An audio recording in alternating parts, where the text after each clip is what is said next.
A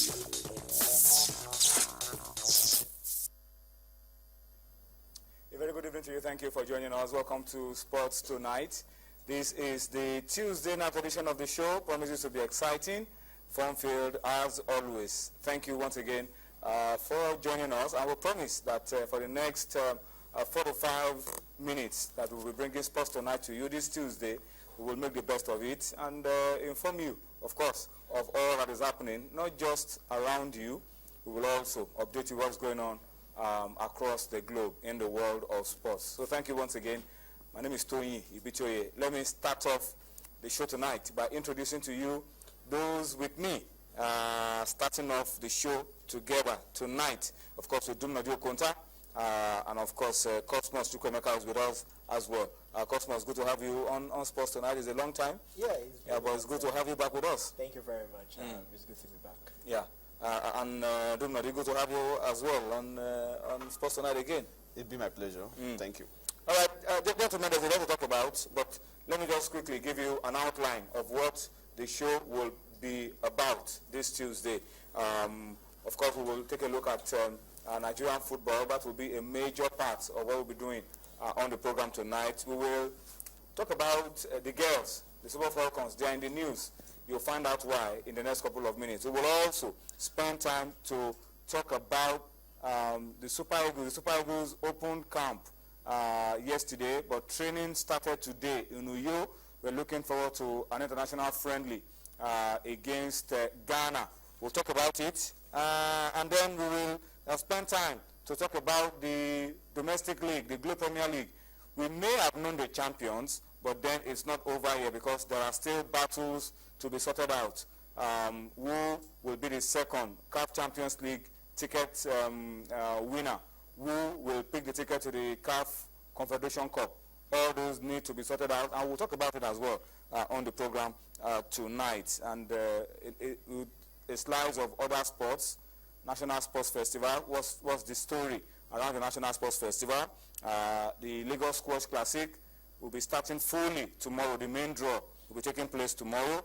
And of course, as we speak, gentlemen, UEFA Champions League matches are going on. Yeah. And Champions League nights are massive nights for football. Yeah. We're looking forward to plenty of exciting games as well and interesting results. The game has already been concluded. Exactly. Zenit losing at home to Bayer Leverkusen.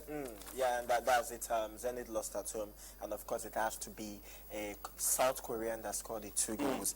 Hyo Min-sung scored the 2 goals. And of course, Yusuf Salomon Runda just got that consolation goal for Zenit St. Petersburg.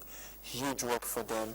Bayer Leverkusen, well told that Zenit St. Petersburg is, we try as much as possible to consolidate and win at home, but then Bayer Leverkusen knew what they wanted, and of course they won 2 goals to 1. I mean, a goal to 2. They won away, and is a good one for them. All right, so Champions League games, as we said, are going on. We will update you with some of the results as we get them on the show. Most of those games are still goalless because they just started about some 15, 20 minutes ago, but we will sure update you around some of those games as we go along on Sports Tonight this Tuesday. But let us start off the show tonight by taking a look at Nigerian football and what we've been through in the last couple of months. Is there light at the end of the tunnel? Because the first story really is from FIFA. FIFA have cleared us for now, but they are monitoring. What exactly is the true position? They have cleared us.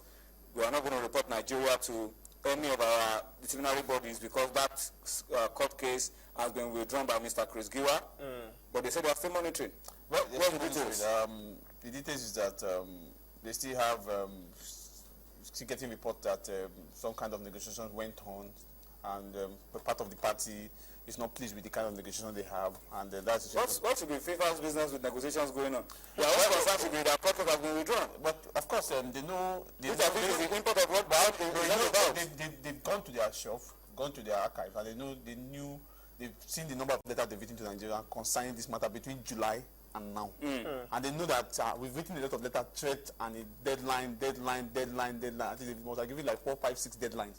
And they know Nigeria is becoming, at one point they said their Nigerian case is becoming so confusing that even at one point saying we have 54 member nations of CAF. Nigeria is the only country giving us this huge problem. It's becoming an embarrassment to CAF as a body. So why is it Nigeria, as big as Nigeria, we can't even sort out simple administrative issues?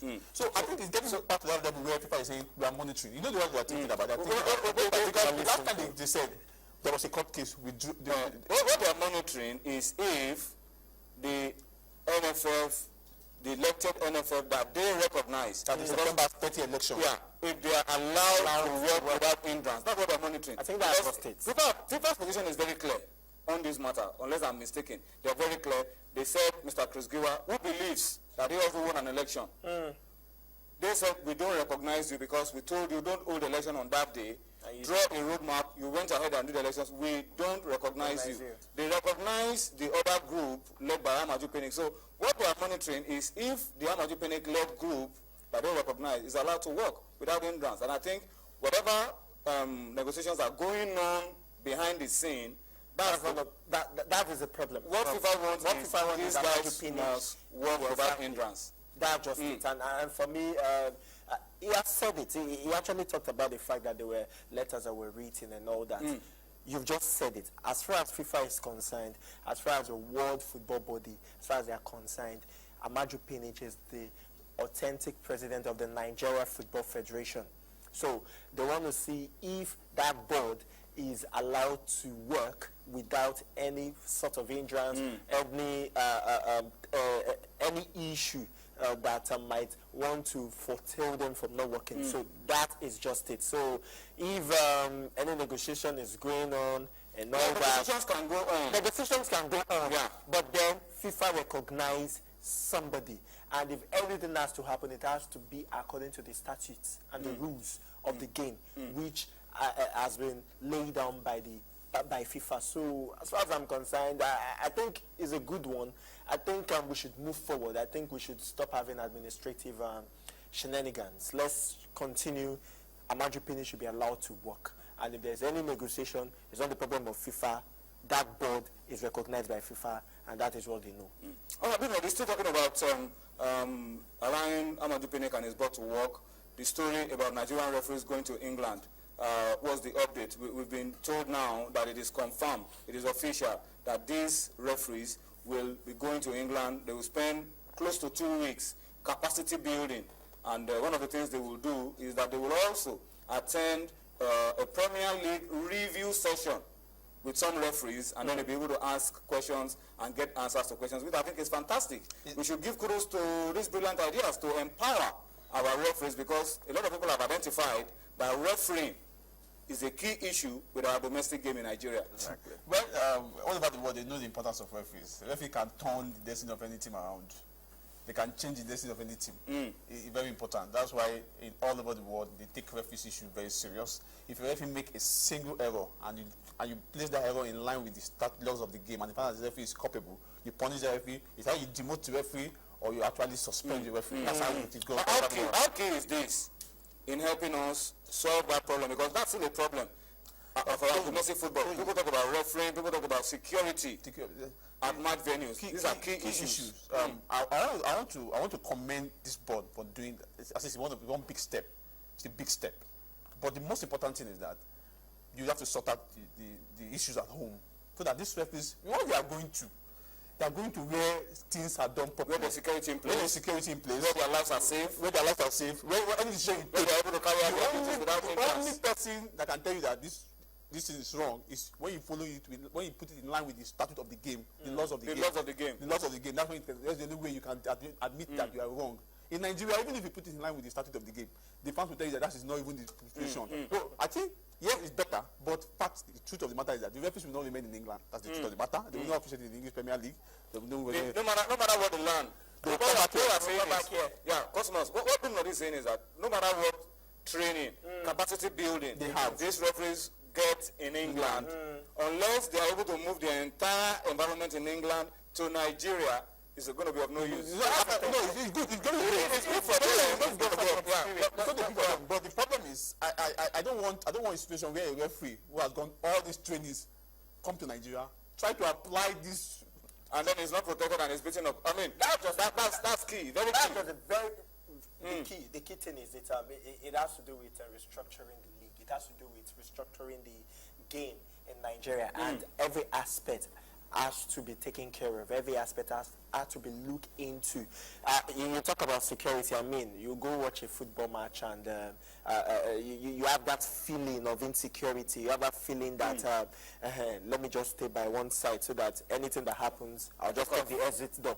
You understand? So that fear is there. You know, I want to go to a football match, and at the same time, I know that I'm officiating a game. I know that I'm doing something well, and the security is there to back me up. So, as far as I'm concerned, you go to England, you know, learn everything, see how things are being done, build all the capacity thing, and you come to Nigeria and it's still the same thing. As far as I'm concerned, it's like pouring water into the basket. It won't work. So as far as I'm concerned, it's a good thing. It's a good thing that we're sending out our referees to learn and all that capacity building. As far as I'm concerned, very good. However, we structure the game in the country. You know, all aspects of the game, not just one aspect or something. All aspects of the game. Improve security, improve everything, and we'll be competing with probably the South African League. Okay, I think that's a very crucial point that Cosmos has made on the program tonight. While we commend what the NFF Club NFF are doing in terms of capacity building for those referees, it is important for us to look inwards and create an environment that will make them perform to the best of their abilities at home. Exactly. And I think it starts with security. Security, remuneration of referees. Remuneration of referees. Motivation. Yes, very important. Yeah, I think it's very key. But we want to hear from you, particularly about this matter. We want you to talk to us. What do we do? Because a lot of you out there have also identified that officiating is a key issue with domestic football in Nigeria. A lot of people talk about referees being compromised and a whole lot of that. And we are also worried that Nigerian referees do not measure up with the best that we see on the African continent. Exactly. Do not go for Nations Cup, do not go for international competitions.